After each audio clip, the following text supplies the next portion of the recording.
Hello everybody and welcome back to Blender. Today we're going to be doing a little bit of 2D animation. So if you just open the program up, you're going to see this little splash screen and it's got a 2D animation template right there. So you can click on that and it'll open it up. If you happen to click away and you're like, oh no, now I can't get to my animation template.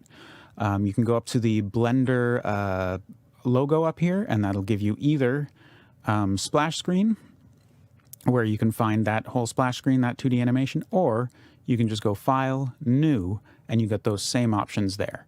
So we're going to go for 2D animation. And that gets you to this screen right here, where you've got this whole big blank canvas. And if you just click and move your mouse around, you'll see you're drawing some things, you know? It's just like a pad and a paper. You can draw little stick figures, whatever you want. It just, at this point, if you've ever done 2D animation, this is probably looking pretty similar to something that you've used before. So we've got the timeline here down on the bottom that lets us play through just the same way as we had in the 3D. We've got the keyframes here, again, just the same way that we did the animation in the other views. And then the big difference here is this canvas.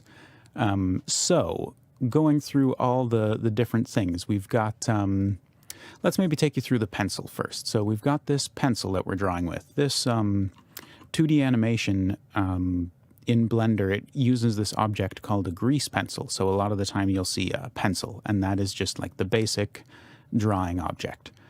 So yeah, we've got the pencil. Your options for it are, you've got access to them up here, and you're also going to have access to them over here.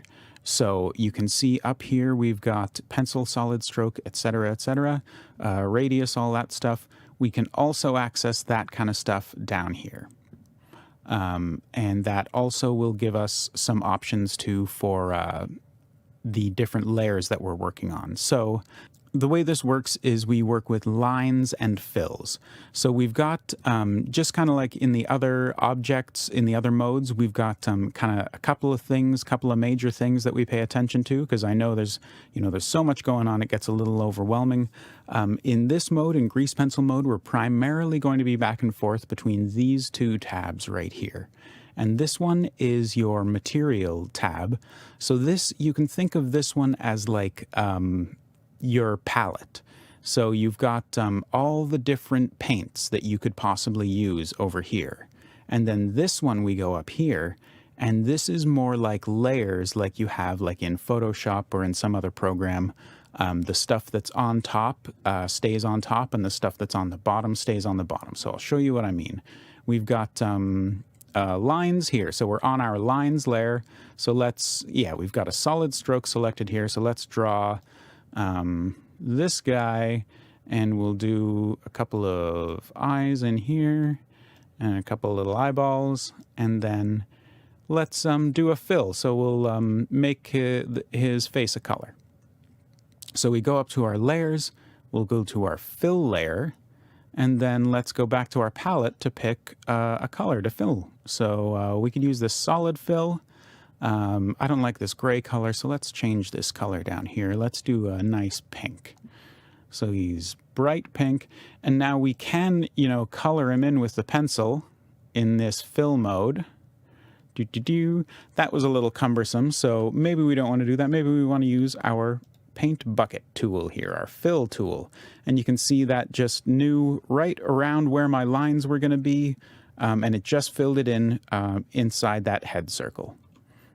And if we zoom in a little, you can see that we can still see these eyes, and we can still see the lines that we made because this fills layer is underneath the lines layer. So if we want the fills layer to be on top, we can just move it up top, but then as you see, all of those inner lines disappear.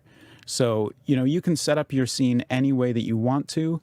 The way it comes default set up, the way you get when you just do this File, New 2D animation template, you'll have the line layer on top, you'll have a fill layer on bottom, and you'll have a few basic brushes already set up.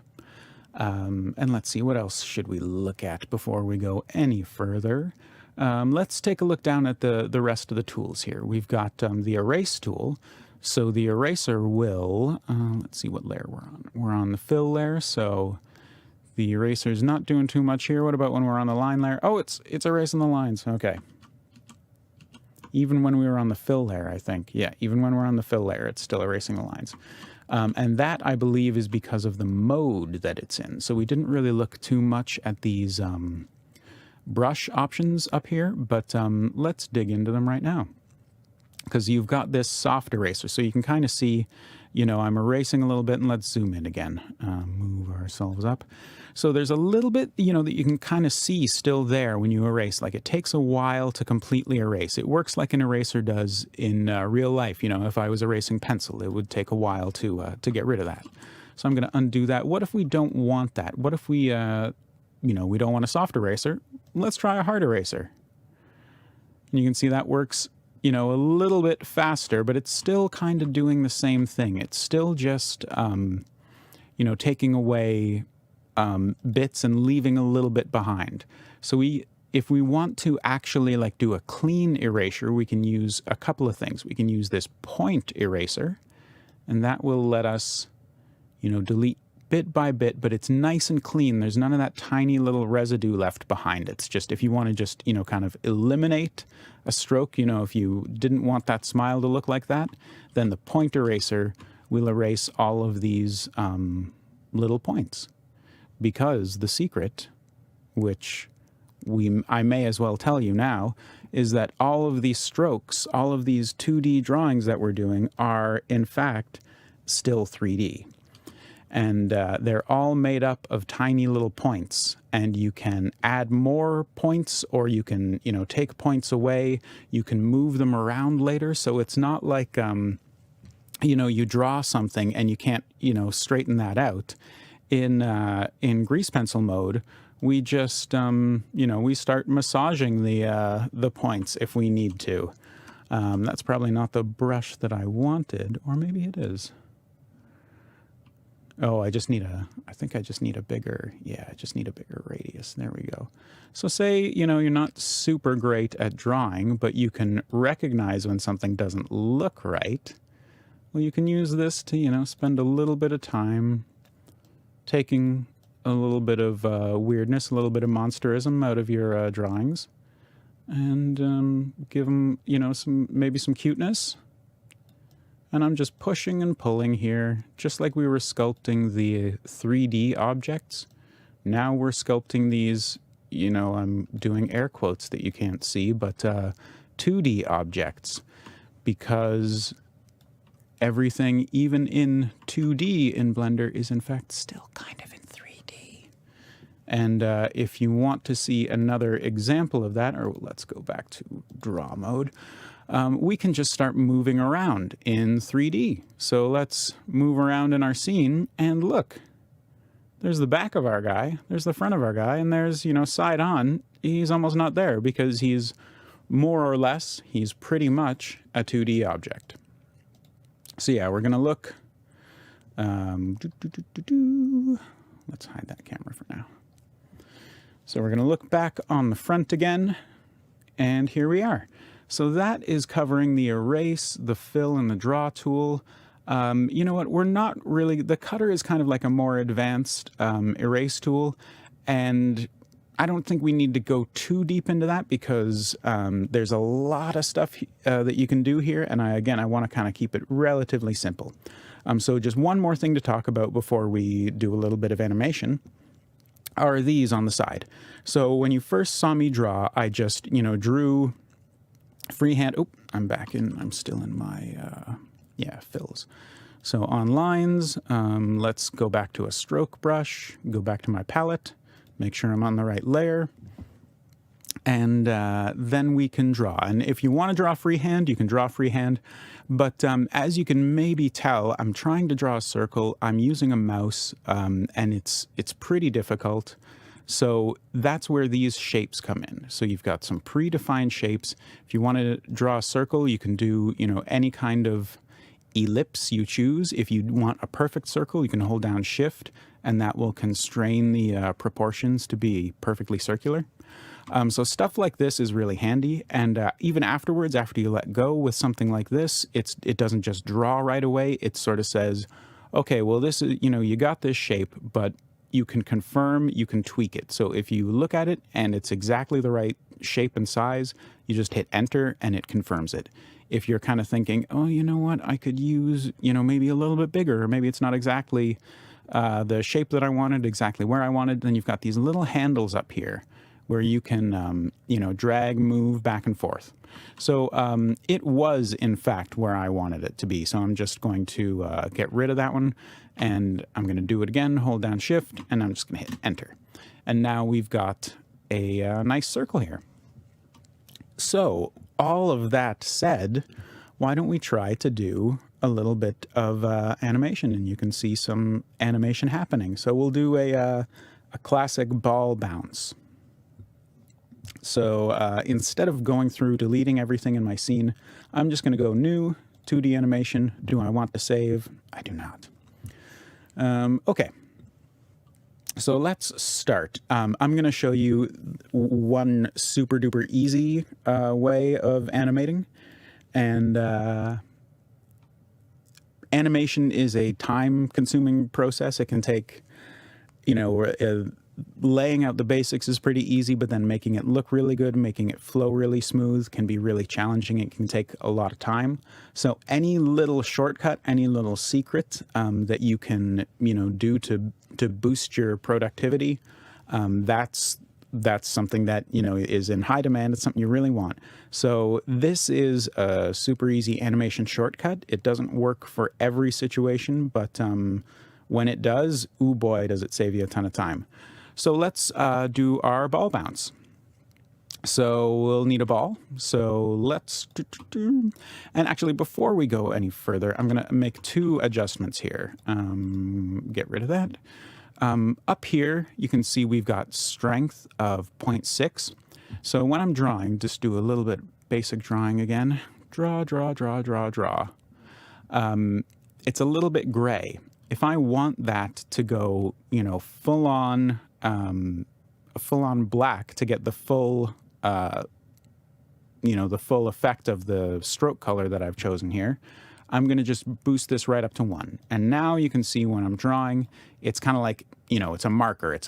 It's just thick. It's totally opaque. You can't see through it. And it's exactly the color we picked. Whereas if we, turn that strength down, we're still using black, but it's coming out gray because we're not pushing that hard, or we're not using that much of the medium. And again, I'm doing air quotes. I don't know why you can't see me. So this is that's the strength. This is the radius. So the radius is the thickness. So let's try a thickness of 40. And now you can see we've got a slightly different thing happening here.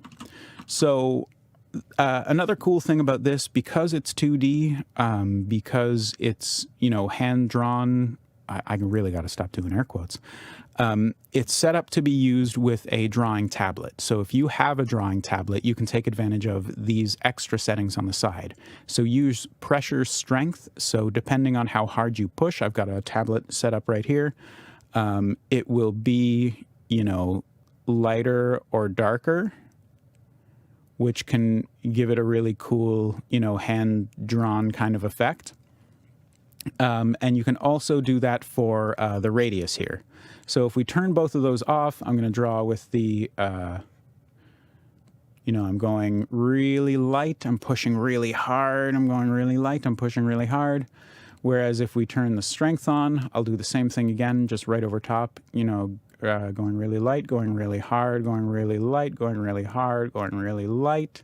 So you can see that makes a big difference. And then we'll turn the strength off and turn just the radius on, and then again going really light, going really heavy, going really light, going really hard, and really light again. And I went so light that it actually stopped tracking altogether.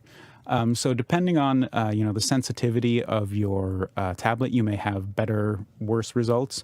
But in general, when you're doing 2D work on a computer, you will get much better results with a tablet or something that has that ability to sense pressure. So all that said, For this particular example, we're not even going to be using any of those because we are just going to be drawing a bouncing ball. So first things first, let's get our ball. That's probably too big. Okay, so there's a ball. Let's say it falls down to the ground over here. So we're going to draw another one. Boom. And it looks good to me, so let's confirm with enter. And now as soon as I hit enter, you can see that one above turned light gray. And now what does that mean? Well, let's go back and look, and oh, things are disappearing. What is going on here? So again, if you're used to 2D animation, you're probably going like, oh yeah, I know what that is. But this, if you're not familiar with it, is a process called onion skinning. And the way this works is depending on which frame you're on, it's going to show you the next and potentially the previous frame. So I'll give you another example, or I'll show you again. So let's say that is our bounce completed. So we'll draw one more pretty much right up where we started. Enter. And now you can see we've got, when we go to this middle frame here, we've got both a blue and a green. So going back further, starting here, we've got the next frame is that one going down. We go to that frame. Then the previous one is in green. The next one is in blue. Then we go here, again, previous one in green, and there is no next one. So we've basically mapped out the beginnings of our animation here. And if we want to, preview it, we got it ball top, ball at the bottom, ball back at the top. Okay, so that doesn't really, show off a ton of cool stuff, but you know what is kind of neat is that we get to experiment now with one of those cool little shortcuts I was telling you about before. So this is called interpolate, and it's, right up there in the top, in the middle of everything. And the way this works is we're going to move around on our timeline. So this is our starting frame. This is our starting ball right here. So this is it at its highest point, and this is it at its lowest point. So we're going to pick a point in between where we want to say that that's the middle point. So we go interpolate, sequence. And holy doodle, what just happened? Oh, it filled in all those in-between frames for us. So we want to do the same thing again over here. We pick a middle point and interpolate, sequence. And now let's see what we've got. Holy cow. We just got an animation happening in like 2 seconds. What the doodle? So something now that you can do is you can kind of start playing with some of these in-between frames that it generated. So you could, if you wanted, you could add little like speed lines onto, you can draw a little like woo. You can also, if you want to now, massage your shapes. So like when it gets to the bottom there, we can go into sculpt and we can push, oops, careful how you push. So you can push down on it, give it a little bit of that like squashed feeling. And maybe you want to make the bottom a little bit flatter, like it's, falling into the, or like it's getting pressed into the ground. So there's a lot of different options here. As you know, we can use the fill brush to do a color if we wanted to. So boom, boom, and then, just a little bit of squash as it hits the ground. And if you find, again, that, that's a little bit too, like you can see when I'm too close sometimes, or when I'm close, sometimes I can get into, issues where I'm getting these like little jaggies. And that is not what I'm going for. I'm just going for a nice, smooth, rounded off kind of thing. So if you're getting big jaggies and you're getting things that you don't like, then you can just zoom out a little, and that will, smooth out some of the effects that you're having on the objects. So yeah, we got a little kind of bounce. I kind of like it. So another cool thing is being that it is animation, it's a lot about timing. So we can look here, boom, you know, that it doesn't really feel exactly right to me. Like it kind of feels like, okay, it's falling. That looks okay. It does a little bounce. And then when it's going back up, it's just like, it's exactly the same speed. Like, you know, maybe some of this should be happening at a slightly different rate. So, you know, what happens if you want this, say you want the bounce to come up a little faster? So if you want to do that, just like we were doing the, you know, scaling objects and scaling points with the 3D stuff, we can actually scale keyframes. So, you know, it's not going to work exactly the same way. Like we're not actually, you know, making anything bigger or smaller. We're shrinking the time that it takes. So what that is going to mean in a 2D animation context is, if you are, you know, if you're expanding, so let's go transform scale. If we're expanding, we're going to be adding frames in between those things. So now if we watch this, oh, and it's going up so slow. So that's not what I wanted to do. So let's undo that. So let's scale this the opposite way. So frame, transform, scale, and let's shrink it down. And now let's take a look at what happens. Oh, it got a little faster. So let's say we want that to go even faster. Boom! I don't know why it gains speed after bouncing on the ground, but that is a way that you can kind of massage your timing. So maybe you're thinking like, okay, the beginning is a little slow. So let's go in here, we'll grab this just before it falls, and we'll scale it again. So there's a shortcut for that S. I'm just going to use it right now.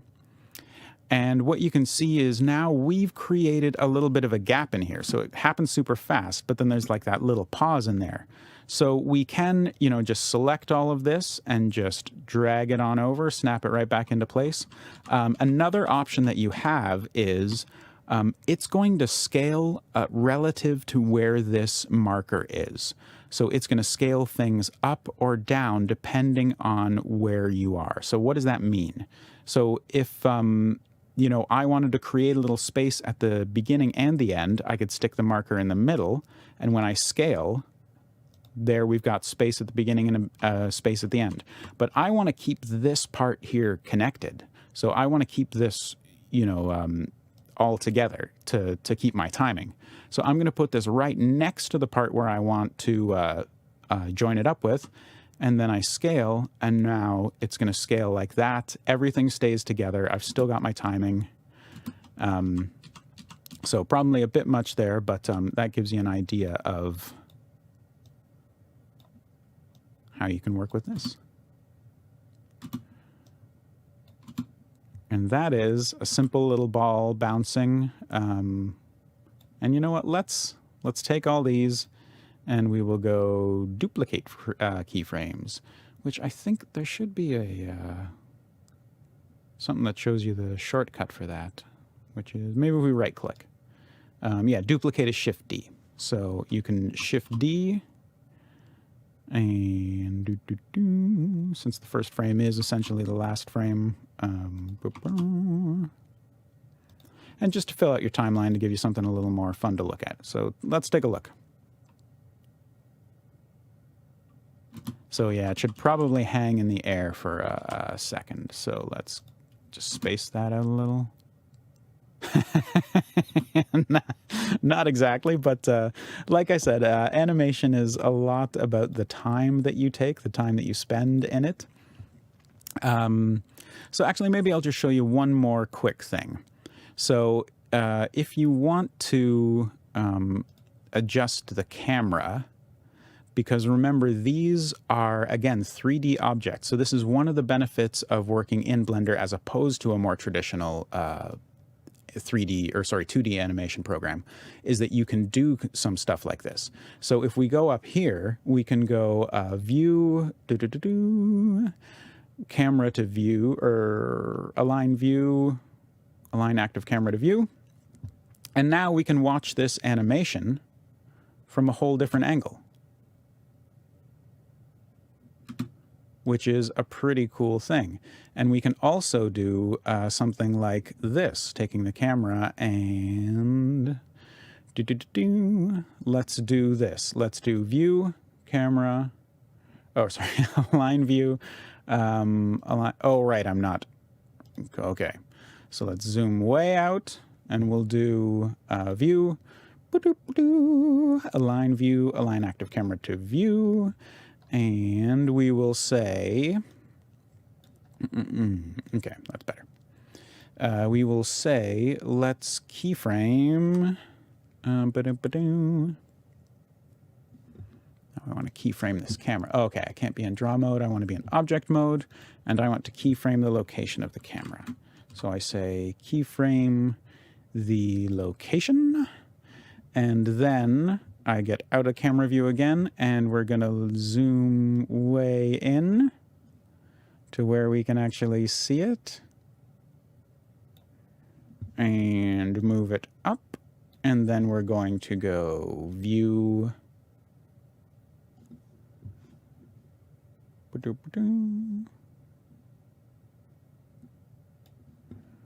view, camera, align view, align active camera to view, and then we will again keyframe the location, which should give us a neat little, it's bouncing and we're zooming in. So we've got some 2D effects and some 3D effects happening at the same time. And because I thought that was just so cool, let's go back in, let's fill out the rest of our timeline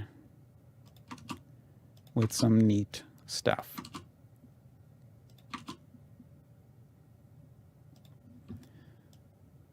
And let's take a look at our cool, super duper animation. The ball bounces and we zoom in dramatically. Boom, boom, boom, boom. And actually one more thing before we wrap this up. Let's go back into our stroke. And I don't think it matters which mode we're in for this. So just like we had for the 3D objects, we've also got modifiers that can work for 2D objects. So for our ball here, we can do this because I used a lot of, animation shortcuts. I used a lot of, some animation places call it tweening, in-betweening. Blender calls it interpolate. Because I used a lot of that. There's a lot of, computer generated, it's a perfect circle that moves in a perfectly linear path. The only thing that ever changes, the only thing that looks maybe, a little hand-drawn or whatever, is when I use the sculpt to squash it down a bit. So if you're using a lot of these shortcuts, but you still want to have that hand-drawn vibe, you can use a noise modifier. So I'm not really going to go through all of the different modifiers. One I will mention actually is the armature. So just the same way you can build a skeleton, build bones for a 3D, you can also build bones for a 2D object. So I know another software will call it like a puppet tool or a pin tool. In Blender, you can do the same thing with an armature. So if you wanted to, draw a 2D person and then like cut out essentially and have their arms and legs move as cutouts, you can also do that in Blender. But what I find I use a lot is because I am, oh, and there's our trusty subdivide. So just shout out to the trusty subdivide. Because I am using a lot of shortcuts, because I don't have super great drawing skills when I need to draw, like a regular circle or something, I will quite often use these perfect shapes, and then I'll add this noise modifier to add just a little bit of, randomness, a little bit of, so let's see if I can show you what this does. So we'll put it on the strength a little bit, and what this is going to do, and maybe we want to be out of the camera even to see this. Whoops, let's zoom in. The opposite of out, yes. So you can maybe see position, yeah, 1. Oh, that's the noise. Yeah, there we go, noise scale. This is going to be how much it's affecting. So yeah, we want 1. We'll do a little bit of the thickness.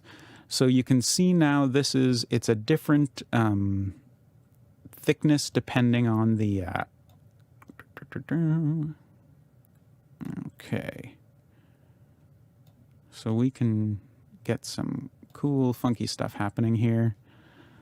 So let's get a little bit of thickness. We'll get a little bit of... No, I don't like the strength. UV, no, that doesn't do anything.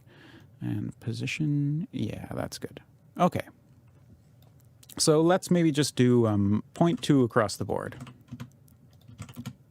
Because that'll show us, I think it'll give us a decent indication. So now you can see every time it moves, it's a little, it's a little squiggly. It looks like somebody drew it. And if you're going like, okay, well, that's maybe, somebody who didn't know how to draw, let's back that off a little. 0.1. Maybe thickness, 0.1. And now we're getting just little subtle variations. Maybe, we'll give that strength 0.1. I don't like it. I thought I would like it, but I don't like it. And you can make the details smaller or larger, which may sound counterintuitive depending on how you're looking at it. But this way now, we'll snap into our camera. You can maybe see it's not a perfect circle. So as we scroll through, why did I snap into the camera? Let's snap out of the camera and look at this. So as we go through, you can see it's a little lumpy and it's a little different every time. So it's not just, pushing it into a shape and keeping that shape. It's pushing it into a different random shape every frame. And we'll just boost it up here so it's really apparent that each time we're getting something slightly different. Okay, so one more time, back through our camera. Actually, let's just render out our animation and see you in the future. Okay, I just went through the matrix for you, so let's view this animation.